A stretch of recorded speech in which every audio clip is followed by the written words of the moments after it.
It's Ring of Red. Well, you just moved and recovered. We're gonna never see you move again, I bet. Well, I believe we have reached the point where there's nothing the enemy can really do to stop us from winning the mission. This is pretty rare even towards the ends of maps. Looking back on it, I noticed that there are actually fewer close calls in this map than there were in the last one. And I think that goes back to what I was talking about with squad health versus AFW health. Mission 7 was all about using lots of special shells to hit our AFWs, and Kaiho, the boss of that level, was also about just shooting your AFWs a lot. And that created quite a time and resource pinch. In this one, well, I've hyped up ink trap shells quite a bit, and I think it's still for a good reason, because if you actually manage to get shot by a couple of those, you can easily lose a squad in one battle, and of course that's really bad. However, it's reasonable to play around that sort of thing. You can't really play around an AFW that wants to fire its APC shells. Well, what are you gonna do, sir?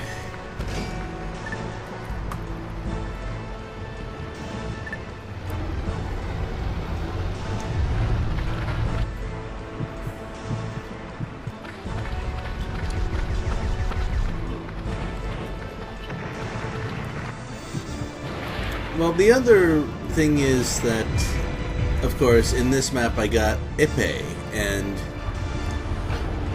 from this point forward, Ippei is going to be great at blunting the charge when a bunch of fresh AFWs show up and attack.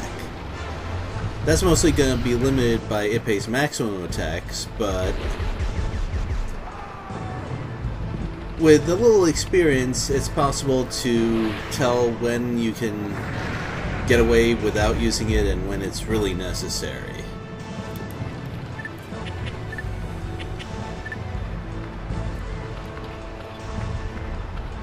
Speaking of maximum attacks, Ryoko hasn't really used many of hers. That's probably because I put her in a role that doesn't really require them.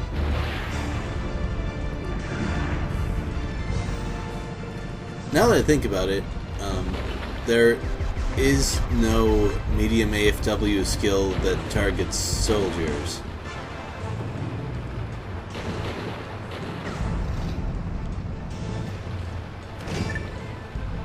And in fact, I think only Kinsato ever gets that kind of skill as well.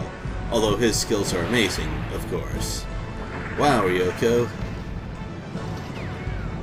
Aim more better next time. I'm actually okay with this. If there's gonna be any place where I get bad luck with this sort of thing, I'm fine with it happening at the end where even the worst luck will not stop me from winning.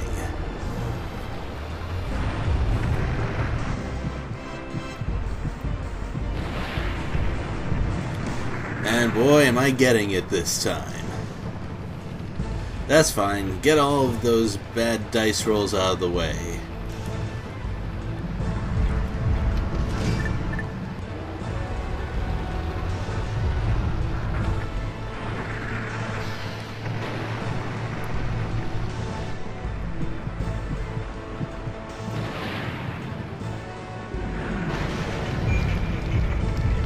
Huh. Did I cash in that luck too early? That thing is almost certainly going to retreat and repair now. Which, I mean, that's fine. It's going to disable them for pretty much the rest of the map. The time delay on that is huge. Well, you already saw its effect on Kinsato. Everyone got to attack him twice before he could move again, and He was on an AFW that typically recovers fast on the tactical map.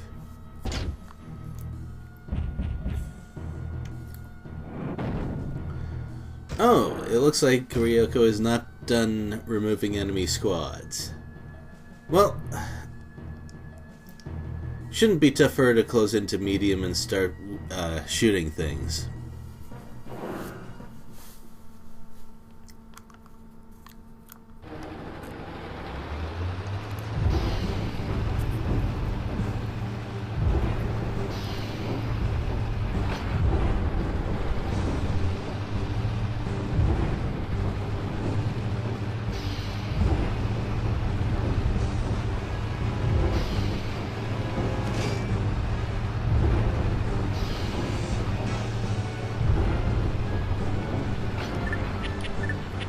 It seems a little bit odd to move the squads forward that late. That's like 30 solid seconds out of 90 where the squads aren't attacking at all. I went with it anyway because I felt that the damage drop-off at long range was too harsh for me to just stand there with Ryoko.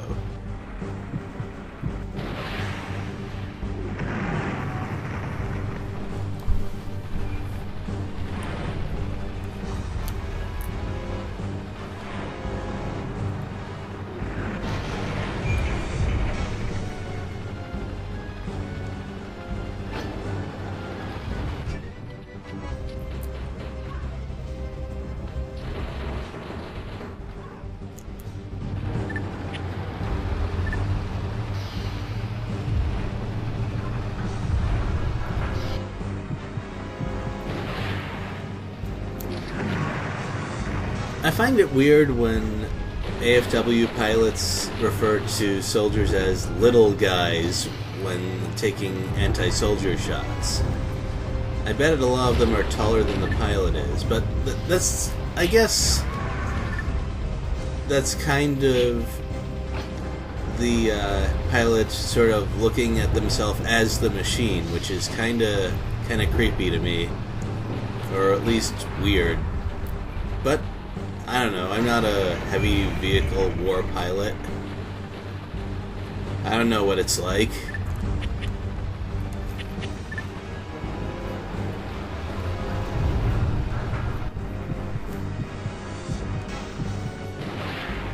Oh, after some observation, I found that ground squads choose their targets as they begin their firing animation. This only really applies to squads that target other squads, but for example, a few seconds ago, my infantry was able to destroy their infantry even though it had already started to back off, which, if you've tried to take anti-soldier shots, you know is usually not a thing that can be done. It also leads to those brutal scenes of soldiers being cut down as they try to run away.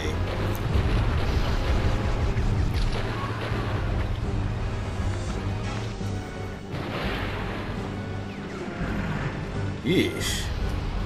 I mean, I know that Ryoko is more comfortable with punching things than shooting things, but still, you need to go back to the range and do some more target practice.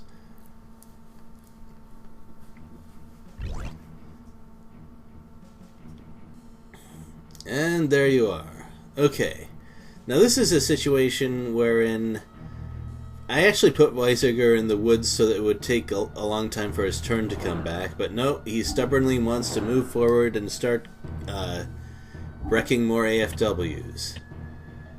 I don't think I want to let him, though, because the others desperately need the experience, so he's going back.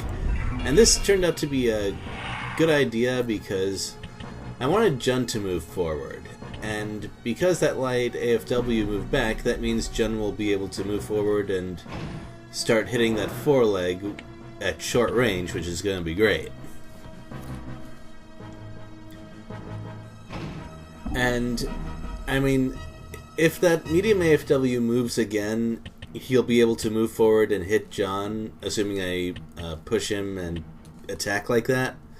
But on the other hand, he moved and then recovered, which, yeah, I don't know the exact numbers behind it, but I would not be surprised if everyone got to move twice in that time, because we've seen that before. So let's go back and talk about this prison camp. Now, the word gulag, according to my very modest research, refers to a specific kind of prison system. It's set in, well, Siberia, because, well, that's the only place where it works properly, or any place as bad as Siberia. It is a very low-maintenance prison camp. The inmates have to do all of the prison managing themselves. They have to handle the clothes, the food distribution, the maintenance, everything like that. And they have good reason to, because the outside is, it's the Siberian wasteland. Things like food, water, and shelter are not really things you can find out there. I have to give it credit for being a very practical design. You just drop off a few supplies by train every month, and that's pretty much the only work that you need to put into it as a government. Now, this prison camp, though, I don't think it falls into that category particularly, and that's because this is, well, it's not Siberia.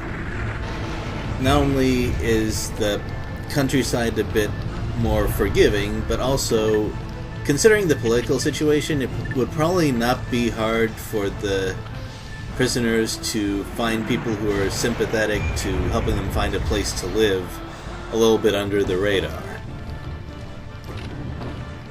But that actually explains a lot about why the place is so heavily guarded.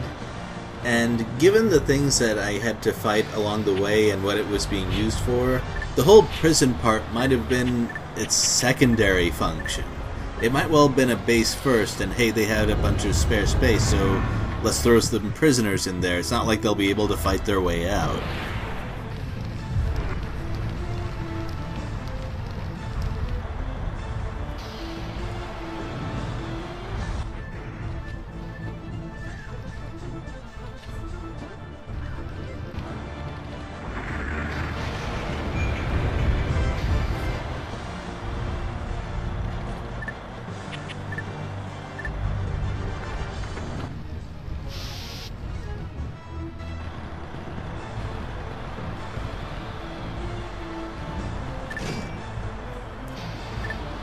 Well, taking the comparison a little bit further, let's say that for whatever reason this camp was in, I don't know, the Siberian part of Japan, or whatever you want to call it, and there actually was a huge wasteland surrounding it. In that case, well, this is exactly the sort of thing that karma would be needed for. The Liberation Front. And this sort of situation might happen in such a case as well, which is they would need to spend a fair amount of resources getting everyone out safely and to places where they could not die of exposure. It would be a pretty major operation.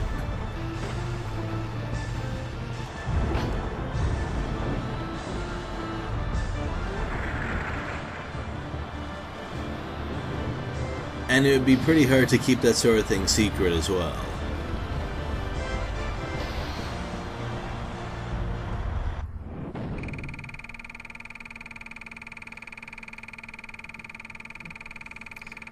And even if it was actually kind of hard to find people who would take the prisoners in after this whole liberation thing, given the nature of Russian prison camps, I suspect that the prisoners would still be of the attitude of anywhere at all is better than here.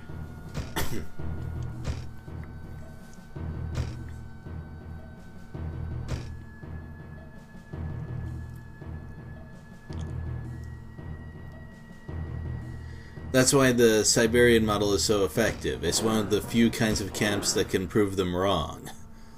Or prove that idea wrong, I mean. So, I think I'm done with that little bit of... I hesitate to call it a history lesson because, for all I know, that sort of thing is still going on. But the lesson in keeping a prison camp running on the cheap. I hope you've been taking notes.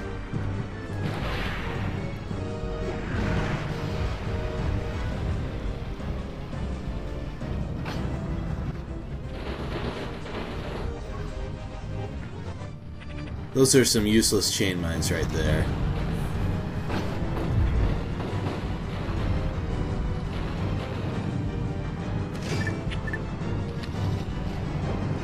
Now, I really should not be taking this anti-soldier shot. Because if they try to stay forward and deal some damage to me, my own infantry will wipe them out immediately.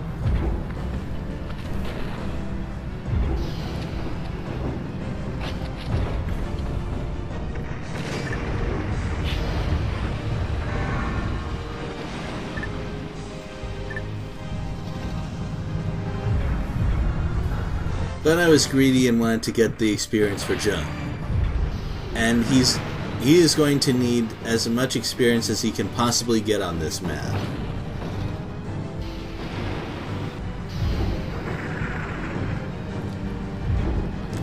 And I'm not saying this because he's especially behind in experience. Actually, he has a fair amount. But next map is the Jun does not get to do anything map.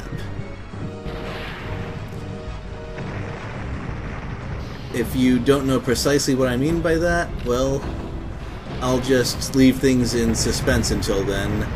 You'll find it funny, I promise. Or you'll find it, I don't know, it depends on your perspective, I guess. You might just find it really annoying. It'll be a thing to see, though, trust me.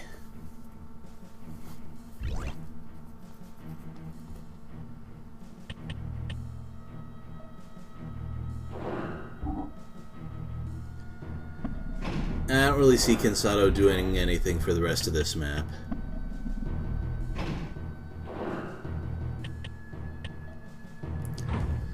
Ooh, now this encounter. This one struck me as interesting because it demonstrated something that I was previously curious about.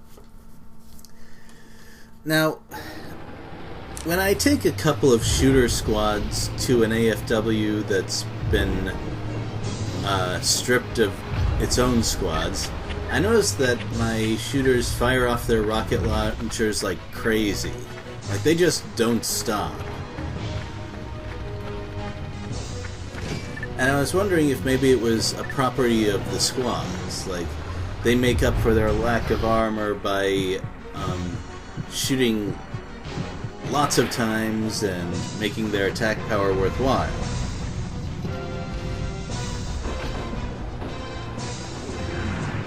So watch this. My supply units fire their rifle grenades. And by the time the animation is done, they're firing their rifle grenades again.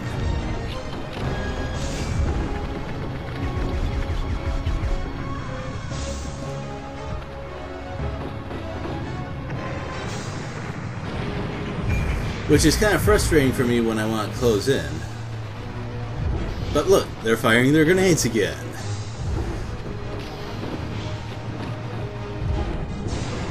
I think this kind of confirms an idea that I had previously about how this works, which is when things are going on, the game checks for soldier action, and it kind of has everyone take their turns. And if there aren't any enemy squads on the field, that means that yours take their turns again.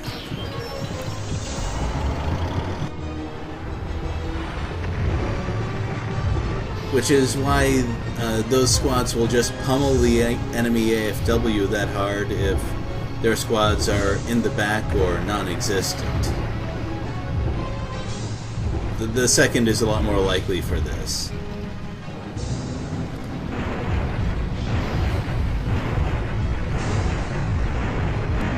My apologies for the slowdown, I'm not sure what caused that. Anyway, I used the maximum attack mostly because I just wanted to really make sure that I did not miss there.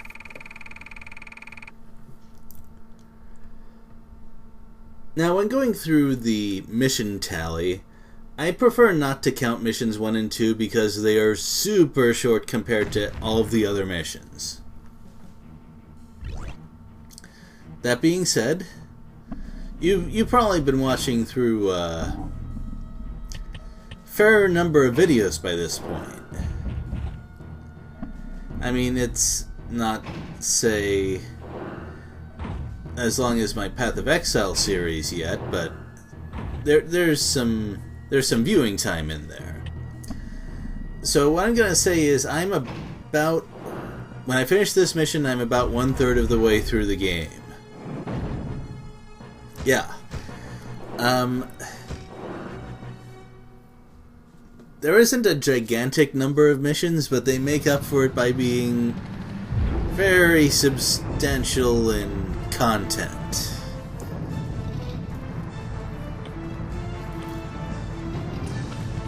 That feeling when I forgot to speed up one of those recon animations. Bad feels. I suspect that speeding up a lot of these animations would cut the mission length by at least 1/3.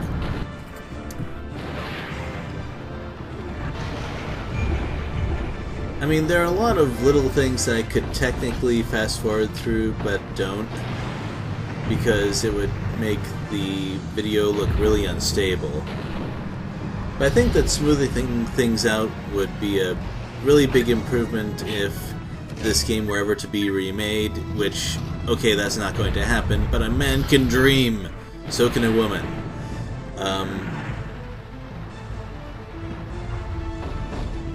Why did I even... blah, blah.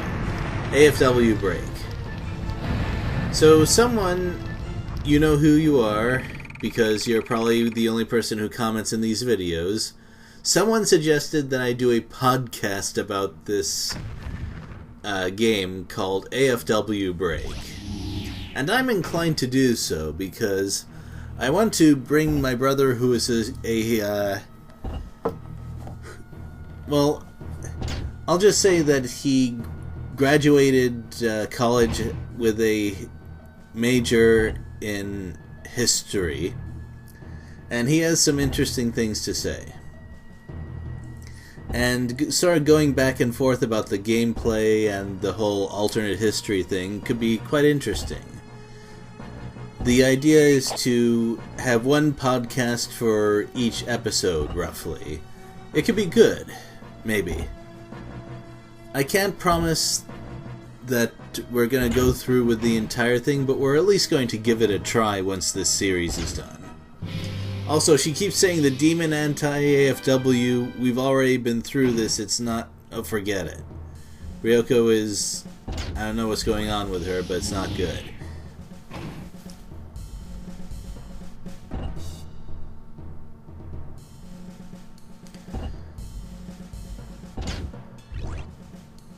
Ooh. You can probably guess that the experience bonus would be a lot less if we waited out until the standard victory condition, which is you last a certain number of turns. I'll definitely take the 50.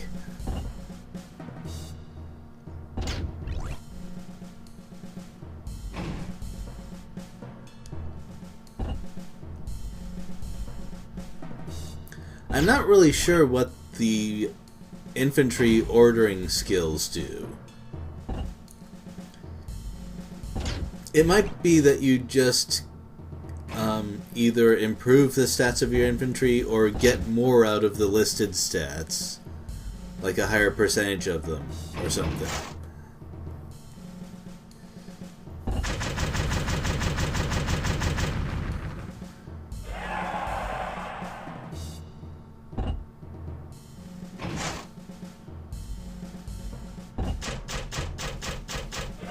Ooh, yep, that's the green squad. This is the first playthrough where I actually bothered to get it on this map, so I'm interested in seeing how it's going to work.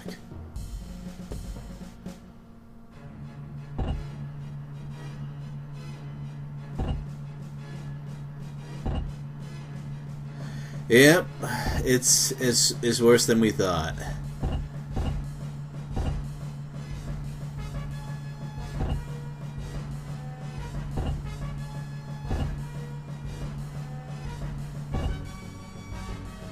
Yeah, okay, so no, Ryoko, please, you're like the last voice of reason in this squad. We can't lose you like this.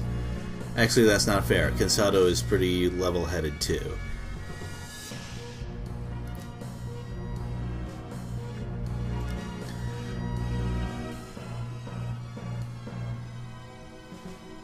Vosto Kayask. I think that's how you pronounce it. So 20 years, apparently. They've been separated for that long. And that's enough time for some pretty significant othering between North and South Japan. I'd say it's to the point where some of the people, especially the younger ones, consider the two of them to be just separate countries.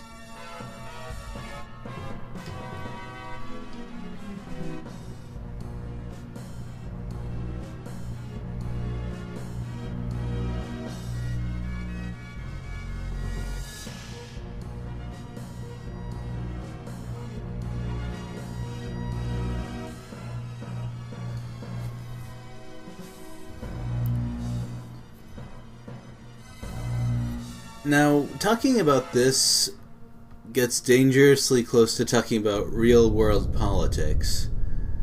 I will say that historically, places occupied by the Soviet Union in Europe typically had residents who were very unhappy with this occupation and their treatment.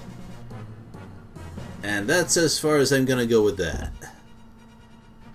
Oh, John, you are in the wrong place.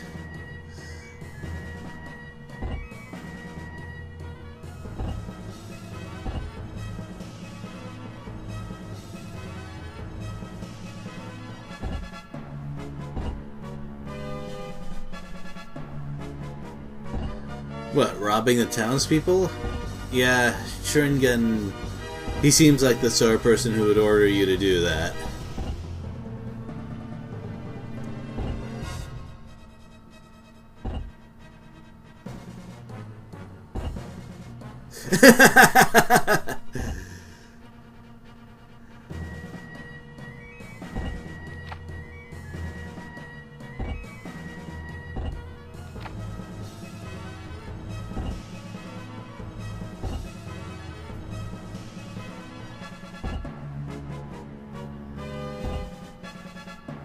Well, now it's time to defend another base, but this time it's a karma base instead of something we just stole.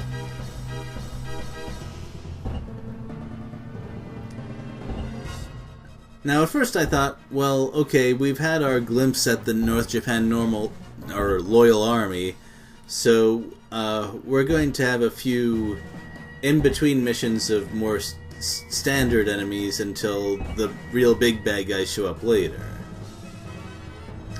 But no, actually, we're still gonna fight the loyal army because they're still chasing karma in general, and they are really on the warpath, believe me. And yes, according to the text, we are finally getting our 8th AFW. It is an anti-AFW piloted by Emilio, and we will go into the details next time. As always, I hope that you've enjoyed watching this. I've enjoyed recording it, and, well, I think that's it. Later.